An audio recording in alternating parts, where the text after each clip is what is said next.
क्या होगा अगर जंगल की गहराइयों में एक ऐसी देवी रहती हो जिसे देखने की अनुमति किसी इंसान को ना हो, और अगर कोई गलती से भी उसे देख ले तो उसकी सजा इतनी भयानक हो कि पूरी दुनिया उस कहानी को हजारों साल तक याद रखे। प्राचीन यूनान में लोग रात के अंधेरे जंगलों, चांदनी से भरे पहाड़ों और रहस्यमयी शिकार अभियानों की कहानियां सुनाते थे। उन कहानियों के केंद्र में एक देवी थी जो सुंदर भी थी और भयावह भी, दयालु भी थी और निर्दयी भी। वह बच्चों और जानवरों की रक्षक थी, लेकिन उसका क्रोध देवताओं तक को सावधान कर देता था। उसका नाम था आर्टेमिस, और उसकी सबसे रहस्यमयी बात उसकी शक्ति नहीं थी। उसका सबसे बड़ा रहस्य था वह नियम जिसे तोड़ने की हिम्मत कोई नहीं करता था। यह कहानी शुरू होती है ओलंपस से, देवताओं के स्वर्णिम राज्य से। आर्टेमिस कोई साधारण देवी नहीं थी। वह ज्यूस की पुत्री थी और उसके जुड़वां भाई थे अपोलो। लेकिन उनका जन्म स्वयं एक पौराणिक कथा है। कहा जाता है कि जब उनकी माता लेटो गर्भवती थी तब ज्यूस की पत्नी हेरा क्रोधित हो गई। उसने आदेश दिया कि धरती पर कोई भी स्थान लेटो को शरण न दे। कोई द्वीप नहीं, कोई नगर नहीं, कोई राज्य नहीं। लेटो भटकती रहीं, लेकिन अंततः उन्हें एक छोटा सा तैरता हुआ द्वीप मिला, डेलोस। वहीं उन्होंने पहले आर्टेमिस को जन्म दिया और फिर आर्टेमिस की सहायता से अपोलो का जन्म हुआ। यही कारण है कि जन्म के क्षण से ही आर्टेमिस को केवल एक देवी नहीं बल्कि जन्म और संरक्षण की शक्ति से भी जोड़ा गया। लेकिन जैसे जैसे वह बड़ी हुई, उसने एक ऐसा निर्णय लिया जिसने उसके पूरे अस्तित्व को परिभाषित कर दिया। उसने ज्यूस से एक वरदान मांगा। वह कभी विवाह नहीं करेगी, कभी किसी पुरुष के अधीन नहीं होगी और हमेशा स्वतंत्र रहेगी। ज्यूस ने उसकी इच्छा स्वीकार कर ली। यही कारण था कि आर्टेमिस स्वतंत्रता, पवित्रता और स्वायत्तता की देवी बन गई। उसके साथ हमेशा युवतियों का एक समूह रहता था।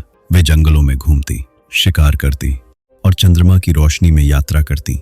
लेकिन इस समूह का एक कठोर नियम था, कोई भी उसकी निजता और उसकी पवित्र प्रतिज्ञा का उल्लंघन नहीं कर सकता था। जो ऐसा करता उसका परिणाम भयानक होता।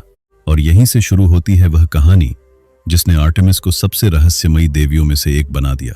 एक दिन एक्टेओन नामक एक युवा शिकारी जंगल में शिकार कर रहा था।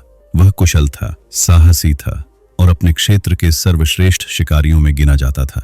लेकिन उस दिन उसकी किस्मत उसे एक ऐसे स्थान पर ले गई जहां उसे कभी नहीं जाना चाहिए था।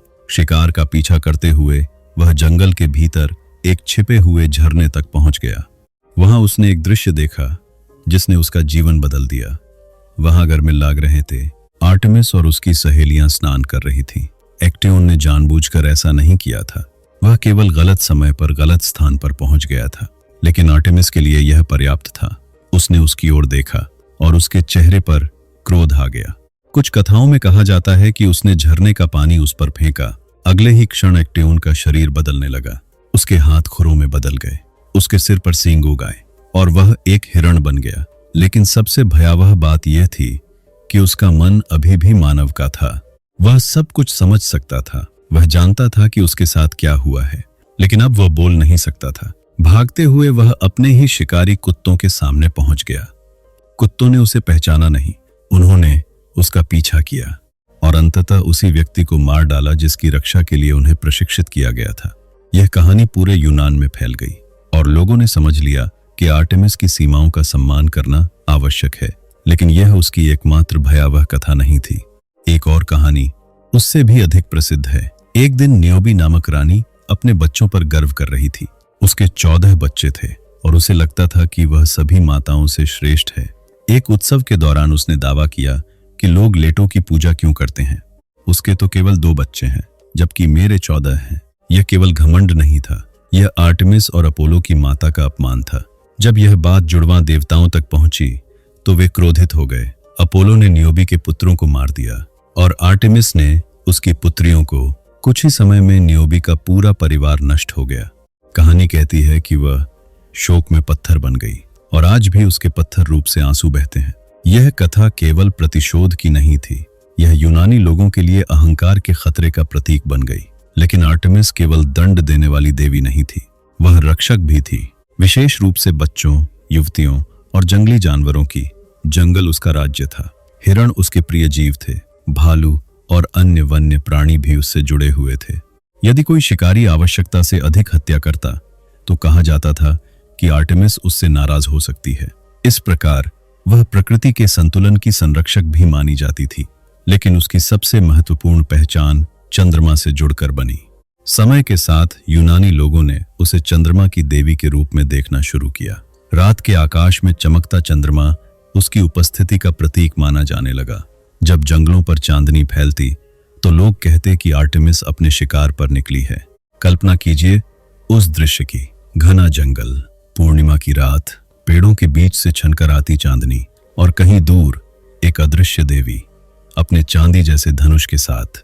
यही रहस्य उसे बाकी देवताओं से अलग बनाता था। थोर की शक्ति दिखाई देती थी, जूस की बिजली दिखाई देती थी, पोसाइडन का समुद्र दिखाई देता था, लेकिन आर्टेमिस वह अक्सर दिखाई नहीं देती थी। वह महसूस होती थी, जंगल की खामोशी में, चंद्रमा की रोशनी में और उन स्थानों में जहां मनुष्य स्वयं को अकेला समझता था। यही कारण है कि उसके बारे में इतनी कहानियां बनी। कुछ लोग उसे दयालु देवी मानते थे, कुछ उससे डरते थे, कुछ उसका सम्मान करते थे, लेकिन लगभग सभी उसके रहस्य से आकर्षित थे, क्योंकि वह विरोधाभासों से भरी हुई थी। वह जीवन की रक्षक थी, लेकिन मृत्यु दे सकती थी। वह कोमल थी, लेकिन उसका क्रोध विनाशकारी था। वह सुंदर थी, लेकिन उसके नियमों का उल्लंघन करने वाला कोई सुरक्षित नहीं था। हजारों साल बाद भी आर्टेमिस की कथा जीवित है, क्योंकि वह केवल एक देवी की कहानी नहीं है। वह प्रकृति की उस शक्ति का प्रतीक है जो सुंदर भी है और भयावह भी। वह हमें याद दिलाती है कि कुछ सीमाएं ऐसी होती हैं जिनका सम्मान करना आवश्यक है, और कुछ रहस्य ऐसे होते हैं जिन्हें समझने की कोशिश करने से पहले हमें सावधान रहना चाहिए। लेकिन शायद आर्टेमिस का सबसे बड़ा रहस्य उसकी शक्ति नहीं था। उसका सबसे बड़ा रहस्य यह था कि वह कभी पूरी तरह समझी ही नहीं गई। और शायद यही कारण है कि आज भी जब पूर्णिमा की रात किसी घने जंगल पर उतरती है तो ऐसा लगता है जैसे कहीं न कहीं आर्टेमिस अब भी अपने चांदी के धनुष के साथ उन छायाओं के बीच घूम रही हो जहां सामान्य मनुष्यों की पहुंच कभी नहीं हो सकती।